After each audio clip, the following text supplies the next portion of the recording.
and welcome to Thursdays with Annette at 2 o'clock. I'm so excited you're joining me today because that's right, we're in my busy place and that's in my kitchen in Budrum.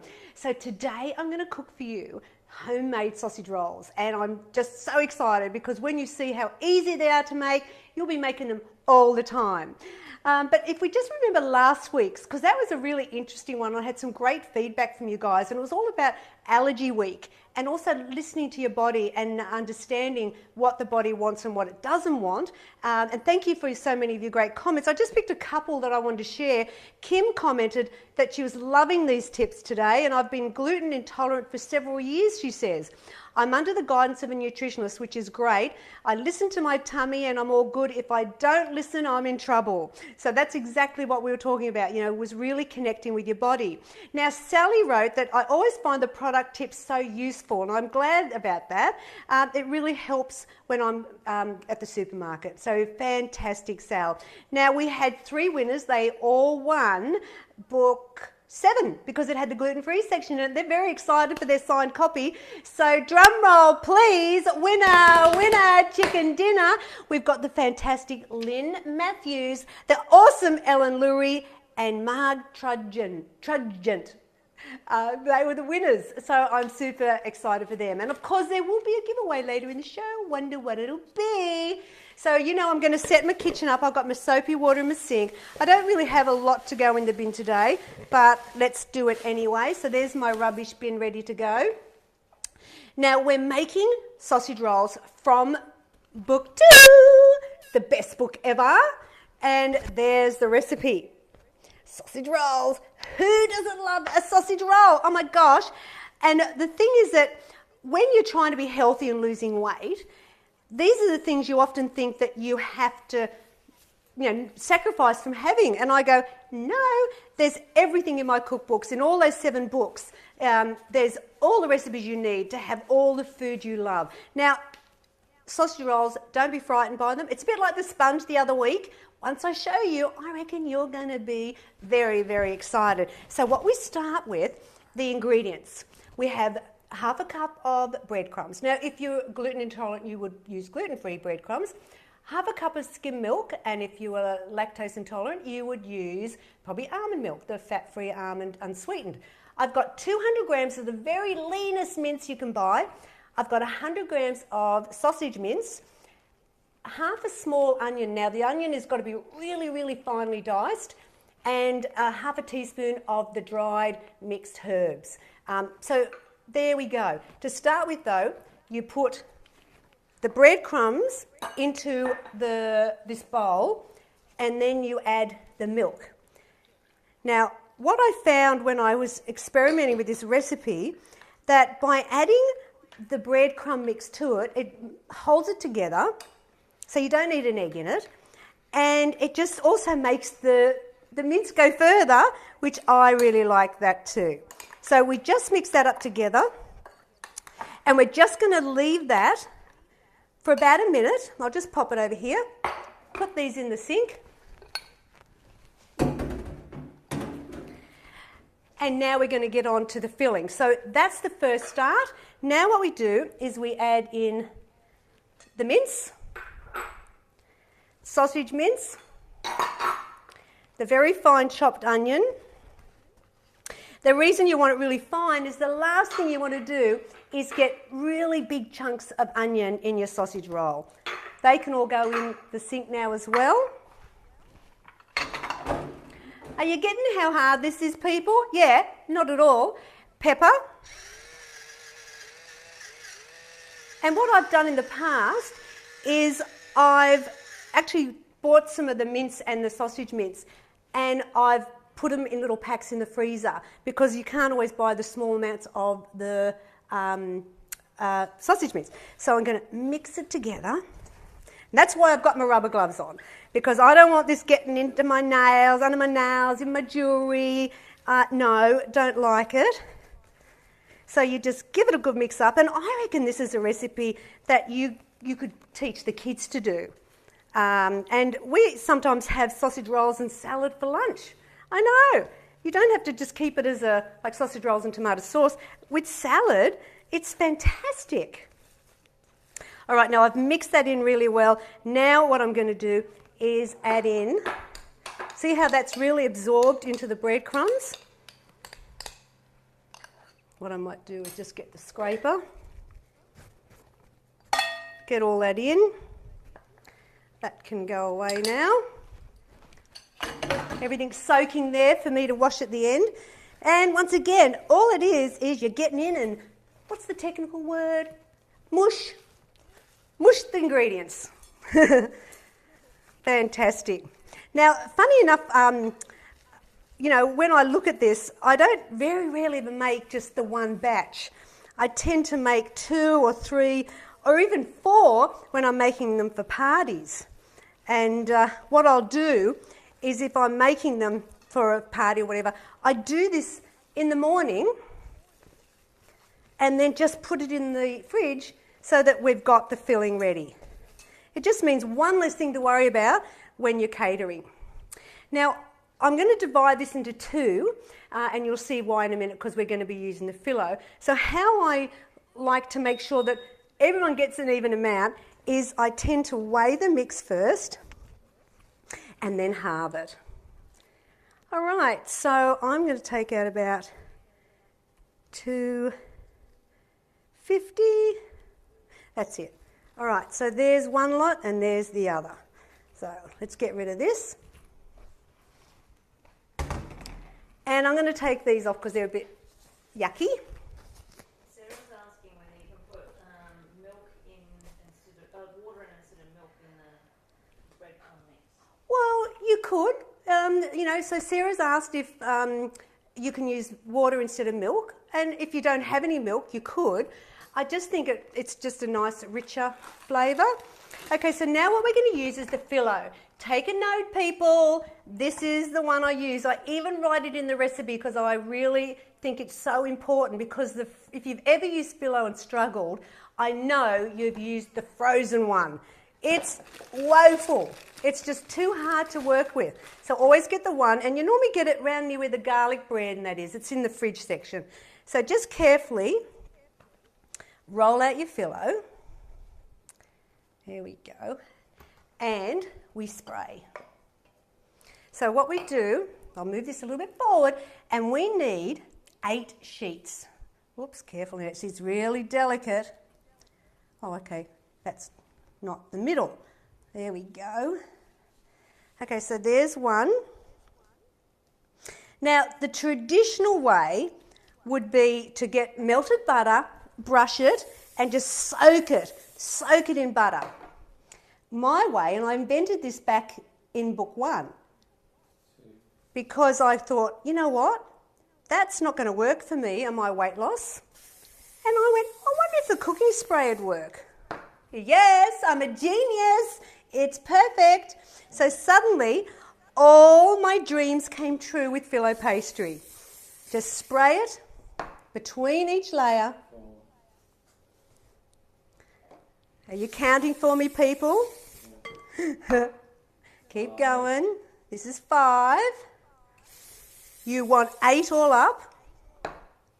6. Oh, 6. And don't leave it out on the bench because it will get dry. So you want to have it out and use it and then put it back in the fridge. 7. This is number 7. Because it's so thin, you might think, gosh, that's a lot, but it's not. Last one. There we go. Perfect. Now, what you do with the rest of it is take that off and roll it carefully, put it back in the bag, and then make another recipe during the week using the phyllo. Like, I've got so many great recipes in the cookbooks. I mean, if you've not had my pizza strudel out of book 1, then you are just missing out. All right, so that's the phyllo ready. What we do next is cut it down the middle. Not that way, width way. Then turn them to the side. Are you following me? This isn't hard, is it? Now, because I'm going to start dealing with the meat again, I'm going to put the gloves back on. I've got my oven on at 200 degrees, so we want a hot oven for this. And they'll take about 20 minutes, maybe a few minutes longer if you want them a little bit more browned. So here's my one lot, see, because we're making 2 batches.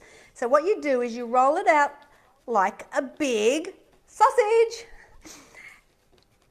And make sure that you get, don't have any gaps. I tend to roll it a bit.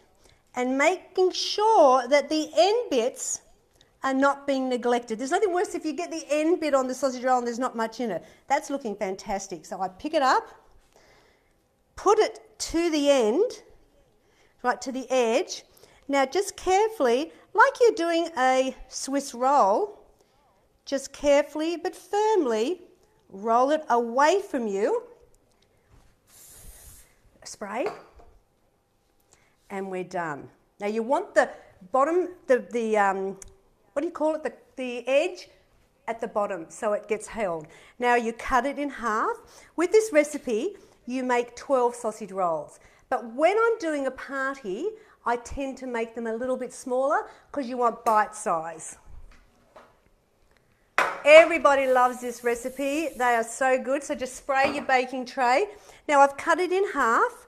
Now this is going to make 6. So I tend to do a little mark, making sure that looks pretty good. And then just cut through. Yes. I've got a stone bench so I can do it without the board. And then with the fold underneath, there's the start of our sausages. Now, we then bring these in and just repeat that again. Remember, we make them into a long sausage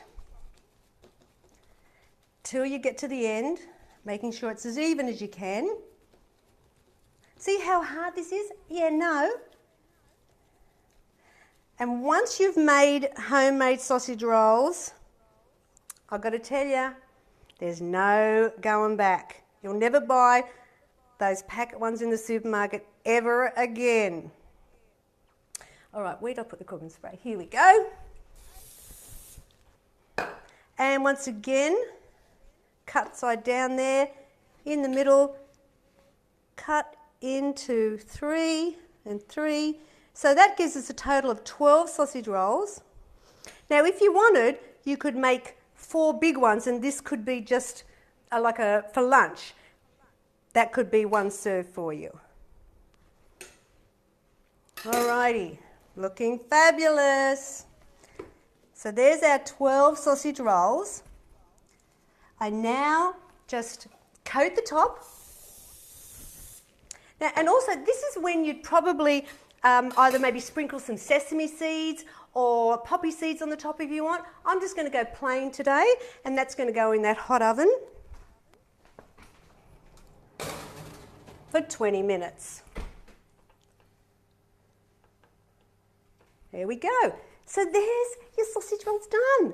Isn't that fabulous? Now, they can be frozen. If you make them cooked, when you defrost them, you just have to cook them, reheat them in the oven so they get crispy again. If you do them in the microwave, they'll go soft. Now, normal sausage rolls are really high in fat because most people use the puff pastry, and that's probably per sausage roll about 15-20 grams of fat and 350 calories per sausage roll. Now, for Annette on her weight loss program, that wasn't going to work, and so there's my recipe. You can now enjoy your sausage rolls guilt-free because they're only 2.6 grams of fat. Oh no, shut up. Fabulous. And the calories, let me look on the board here, 84 calories. Yeah. So how perfect is that? So I hope you've enjoyed watching that because it just shows how super easy they are. But honestly, people will be so impressed when you hand out your homemade sausage rolls. They'll think, oh my gosh. I mean, really, how awesome is that? Now, the best thing I can suggest though is that you just be gentle with the phyllo. You've seen how I do it. Easy peasy, Japanesey. If you're a vegetarian, I've done the mushroom burger recipe in book 7 as the filling. It was perfect. this vegetarian thought they were the best sausage rolls ever had, because often they don't get things like that because it is a meat-based dish. Now, the other things you can do with phyllo pastry in my cookbooks, as I said, the pizza strudel, apple strudel, book 1, phenomenal. In book 2, there's the chicken bonbon, so it looks like an actual bonbon, so fabulous for a dinner party if you want to impress anyone. And the steak pie is awesome too. A few pies using the phyllo. In book 4, though, there's a whole party food section, and this is where you'll see some other great ways, samosas and little, what are those little bags, you know, the money bags sort of things. Some fantastic ways to use phyllo that's super easy. And in book 7, I do love my fancy chicken curry. If you're going into winter now, they're the things that you really want. That's just a few that I can think of off the top of my head. Okay, so I'm going to give away, of course I'm going to give away book 2. I know you want it. And book 2's got some awesome recipes in there, but the sausage rolls are in there. Can I mention, though, that if you want something a bit fizzy fabulous, book 7 also has my Moroccan sausage rolls. And if you want something a bit spicy, a bit flavoursome, a little bit different from a traditional one, but still amazing, you have to give them a try. Same, you make them the same, you just put different flavours in. I think it's pork and veal mince. It's super good. So how are you going to win book 2?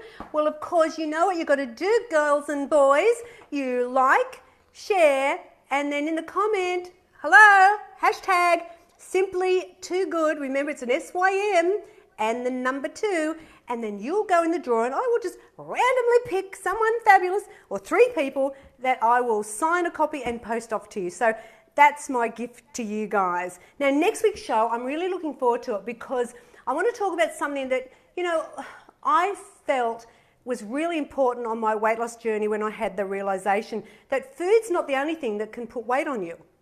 I know. It's what you're drinking. So I'm going to look at the drinks that we have, and I think you're going to get some aha moments. So you make sure you're here next Thursday and don't miss out. So thanks for joining me. I mean, who knew weight loss could be so deliciously healthy? You know what I'm saying here?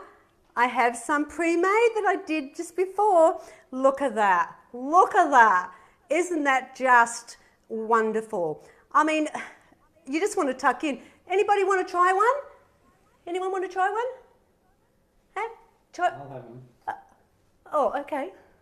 Oh, someone's going to be a little piggy. Alrighty, well, thanks for joining me. I mean, don't forget to go to the website, www.simplytoogood.com.au for more tips and recipes. And next week, see you then. Bye.